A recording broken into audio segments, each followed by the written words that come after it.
আল্লাহ কোরআনে বহু জায়গায় বলছে, বান্দা শোনো, দুনিয়া আসলেই আমার ফয়সালার জায়গা না, দুনিয়া কর্মের জায়গা। আমার ফয়সালার জায়গাই হাসরের মাঠ। এটা দারুল আমাল, ওইটা দারুল জাযা। এটা কর্মের ময়দান, ওইটা ফলাফলের ময়দান। কথা বোঝেন নাই? এটা দারুল মিহান, মানে এটা হলো পরিশ্রমের ঘর দুনিয়া, আর ওইটা হলো দারুল হিসাব, হিসাবের ঘর। ওইটা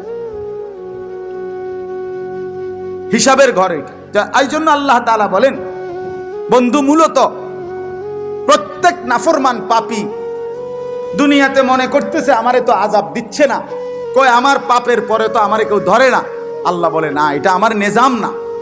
আমি দুনিয়াতে প্রত্যেককে আযাব দেই না, প্রত্যেক পাপের কারণে শাস্তি দেই না।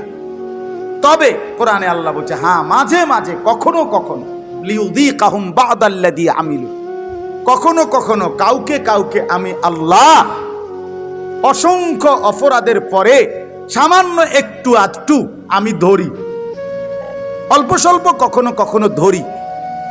কেন ধরি? বা এক দুইজন রে, 2 4 10 50 জনকে, কিছু মানুষকে আমি মাঝে মধ্যে আযাব দিয়ে, সামান্য একটু আযাব দেখাইয়া আমার ইচ্ছা থাকে আমার বাকি বান্দারা যেন আমি আল্লাহর দিকে ফিরে চলে আসে, লাআল্লাহুম ইয়ারজিউন, ফিরে যেন আসে।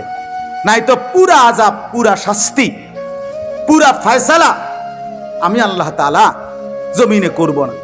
এটা আমার সিদ্ধান্ত। কোরআনে আছে বাল্লাহুম মাওঈদ, তোমাদের প্রত্যেকের জন্য একটি নির্ধারিত ওয়াদাবদ্ধ দিন আছে আমার।